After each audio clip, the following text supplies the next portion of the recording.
From the Ticats Audio Network, this is Ticats Today with Braden Neville. On today's episode, Tim White joins the show to talk about a mission trip to the Philippines he's embarking on with World Vision. And we also get to know one of the newest Ticats coaches, DB's coach, Brandon Isaac. It's Thursday, February 29th, 2024, and this is Ticats Today, a rare February the 29th, the final day of February, starting to feel like we're getting a little bit closer to spring, even though we had that big snowfall in Hamilton in the area yesterday. Tim White, lucky for him, got to avoid all that, being out in California as he shows off normally when he's on video with me with the palm trees in the background. And he joined me today to talk about heading to the Philippines with World Vision for a mission with several other CFL players to give aid to those in need. And he joined me to discuss why he chose to give a helping hand. All right, Tim, you're about to embark on a pretty incredible mission with World Vision in the Philippines. What exactly will you be doing out there to help, man? Yeah, I mean, the biggest thing is, helping those that are in need. World Vision is just a great foundation that, we get to go out there. It's a first-time experience for me doing anything like this, so it's going to be awesome. But, it's going to be a few players out there that are in the CFL. We're going to go out there. We're going to be invited to, their culture, their community out there in the Philippines, and just try to make a difference the best that we could and see what the best way of going about it is. What inspired you to join this mission trip with World Vision? What was the inspiration behind this? I would say, the kids. Anytime that you have the ability to help, children who are in need, I think that that's one of the biggest motivators in that process, and I'm really looking forward to just seeing how it pans out, getting out there and just seeing, the feeling and just going through the experience. I think that's just a great opportunity. How long are you going to be there for, Tim? It'll be a 10-day adventure. 10-day excursion. Have you ever been to that side of the world before? I have not. This would be the first time I would be out there. Yeah, I've never been there. I heard it's nice and warm, though, so that's cool. Yeah, well, I mean, you're used to it, right? In that LA weather that you're always flexing behind me in your back in your backgrounds. Yeah. There's some training that you have to do to go through this. What kind of training was involved in getting prepared for this trip? Really, it was a lot of meetings, a lot of communication, just making sure that, we have everything ready so we're able to go out there, and then just understanding the environment that we're stepping into, understanding, the people that we're going to be speaking with, dress codes and all that, those type of things. And then, for the most part, we're going to be learning on the fly, Yeah. I think this is going to be one of those experiences where, you just take in a lot, and I'm kind of just in the passenger seat, just like, learning, throughout this adventure. Who are some of those? Have you met any of the players that are going to be going out there with you? Do you know who's coming with you? Yeah. I believe it's Nick Dembski from the Bombers, and Reggie Bagleton, and Dequoy from Montreal. Montreal? Yeah, safety from Montreal, yeah. So some CFL stars going out to help in the Philippines, basically. Yeah, definitely some big-time players. Hopefully we can influence, CFL fans to, really be engaged and, really get things going out there, just whatever they can offer, that would be great. Well, you have such a great platform, Tim. How do you use your platform to show issues like this and to promote what you're going to be doing out there? Yeah, definitely just social media, utilizing social media to try to get outreach to those who are watching, and just hopefully string a chord, in their heart that just says, that we can offer whatever that we have to help these kids out. Mm-hmm.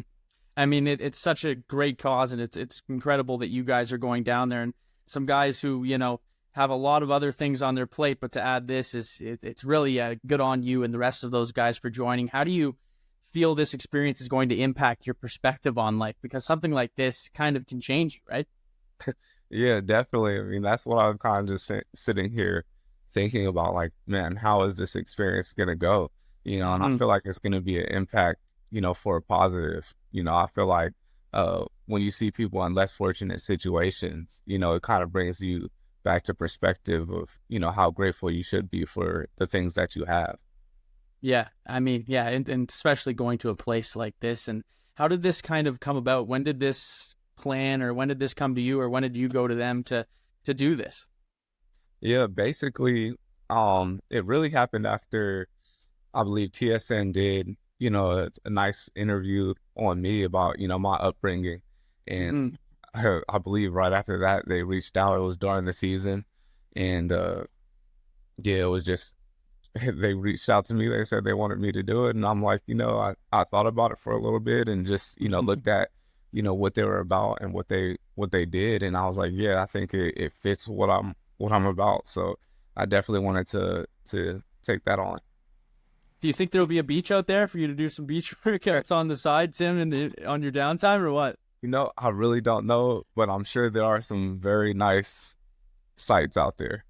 Now, what have you heard about where you'll be going? Because obviously, it's a place that's that's not as lucky as blessed as we are, and going through some stuff. But what have you heard about where you're going to be going to? Yeah, just that, there'll be some tough environments, of course, Mhm. like there is anywhere. And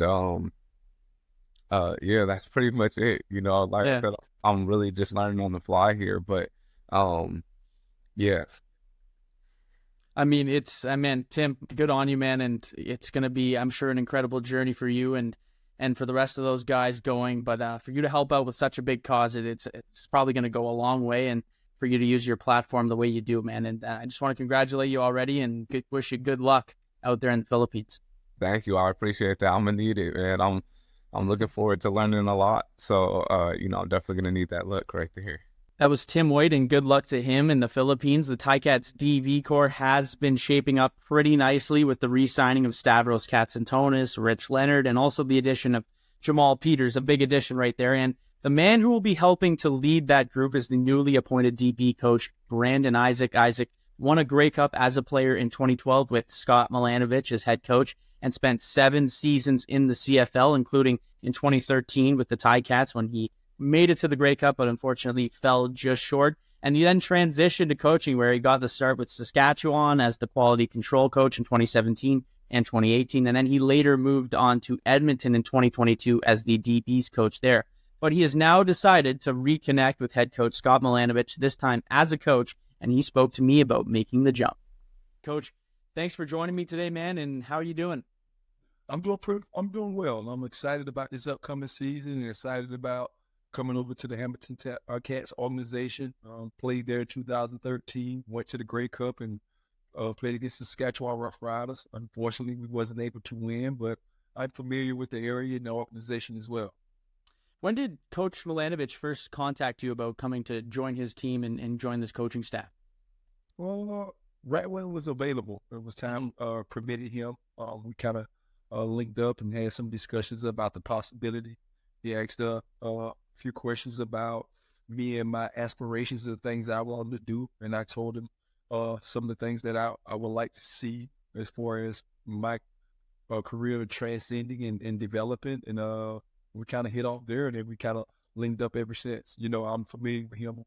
Worked together when I played for the Argonauts. We won the 2012 the 100 Grey Cup for the Toronto Argonauts. So Yeah. I know Scott, and I know how he likes to do things. And after having that discussion, I wanted to be a part of it. A legendary Grey Cup, by the way, and yeah, is that a guy you've kept contact with over the years since you're playing with him? Absolutely, absolutely. I watched him throughout his NFL tenure. Talked to him a few times, but also talked to him when he was about to take on the Edmonton Elks franchise. But it's been fun, and finally we have connected, and just looking forward to the opportunity. In that when you won that Grey Cup in 2012 and Scott was your coach, what was it about him that made you and that team so successful back then? Or the way he leads. He's a very offensive-minded guy, very meticulous in his approach. You got to be where you're supposed to be, where you're supposed to do that. Be there. Hands-on. Speaks the truth.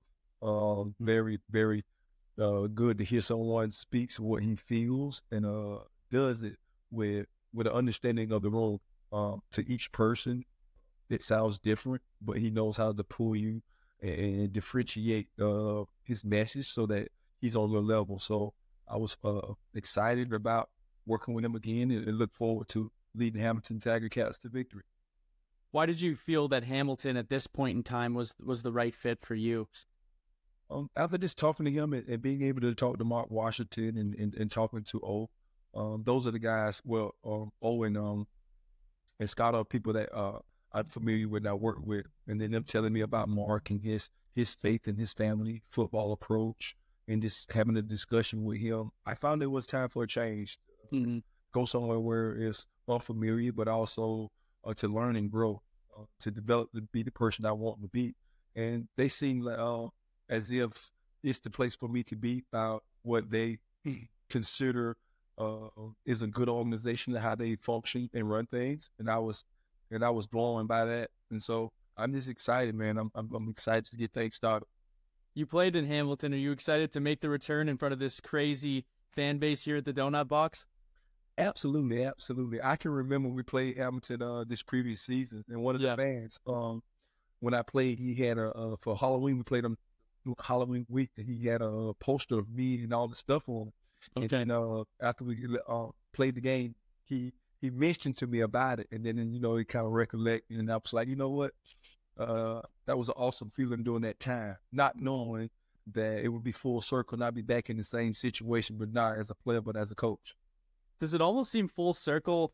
You won a Grey Cup for Coach Scott Milanovich as a player, and now you're going to be on his coaching staff. That's almost a full circle moment in itself, right?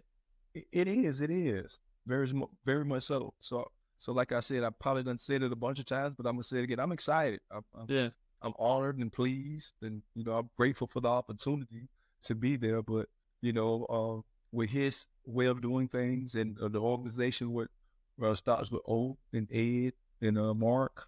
I feel very good about our chances, the pieces that we put together during this off season, this forced free agency, and the pieces that we already have. I think we have a really legitimate shot about winning the Grey Cup. Coach Mark Washington is one of those coaches that's loved by the players. One of those guys who's just so cool, calm, and collected, easy to get along with. What has your experience been like with him? How long have you known Coach for? Well, throughout my playing career, I ran across him, but I never had the opportunity to kind of sit down and talk with him and really learn his philosophy and the things about, who he is as a person. But through these last few weeks, we've been Zooming and having discussions about his philosophies, about family, about his faith. He's a big believer in his God. He's a big believer in family and in football. And you can see the passion that he has. He's a very compassionate person. He's a loving person, but he's very flexible in the way that he listens to things that I have learned, my expertise in the past, and the things that I believe in. And he writes them down, jots them down, and he comes back and we have discussions about it. And it speaks value to who he is as a person. He's always kind of the same, with great energy. He's upbeat. He's enthusiastic about the upcoming season. He can't wait till we get there. I told him I'm gonna enjoy this warm weather before I get there, because the day he showed us they had snort. Y'all had snort there on the ground. So yeah, I'm not excited about that part, but I'm excited to get to work and get things going. Where are you staying during the off seasons normally, Coach? Well, South Carolina. I'm from South Carolina, so I'm living in South Carolina. That's my home base. So the snow is not your favorite then, being in South Carolina. It's beautiful up there. I've been up there before. Yes, I like snow, but I like it too. I don't like it all the time. I like it. If I can go for a week and enjoy it and get away from it, perfect. But for months, nah, I'm no fan. If it's a CFL playoff game in November in the snow, it's not a big deal though, right? No. It's worth it.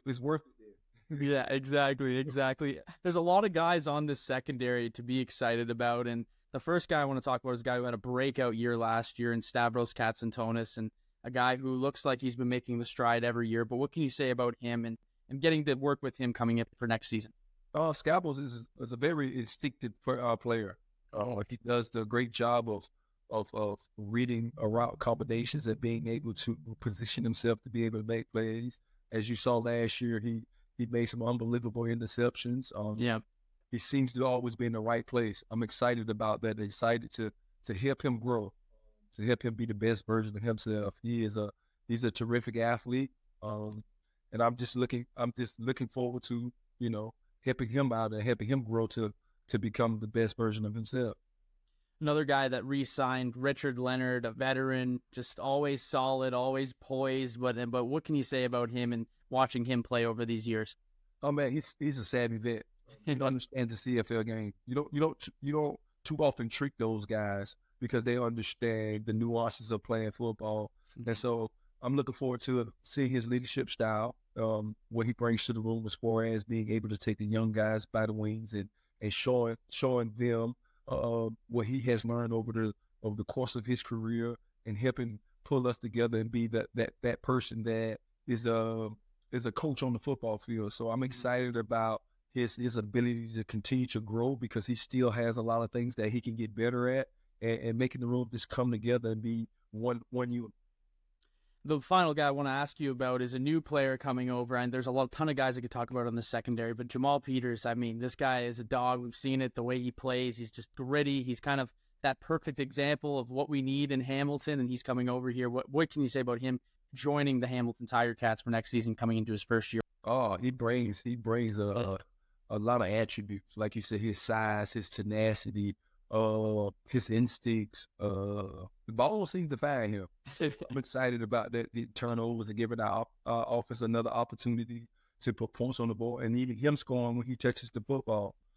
Talking to him, he seemed humble and grateful for the opportunity, but he seems hungry to get better, hungry to compete, which bodes well for the room. Like I said, I like for the room to take on the same mindset and understanding of what we're trying to get accomplished and making sure that he leads by example and play a high level football, which he has shown in the past. And I hope and pray that he continues to bring that to the table.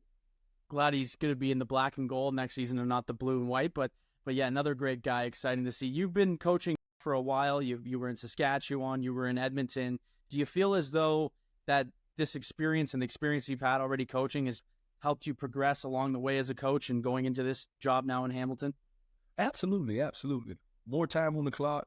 I feel like you gain a better understanding of the expectations of yourself, but also from the organization. Over the years, I have gained a lot of knowledge about the game of football, and I look forward to continue to grow. That's a part of my move from Edmonton to Hamilton is continue to develop. It's a lot of things I know, but it's also a lot of things that I don't know. So I look forward to working with Mark, again, Young, Fletcher, and everybody else in the organization to continue to grow and expand my knowledge on football. This is something that I'm passionate about. This is something that I see myself doing for a very long time. And to do it for a very long time, you gotta learn a lot and be flexible, but also learn to communicate and understand the room. So I just look forward to continue to grow and expand my knowledge on the game and help these football players become the best version of themselves.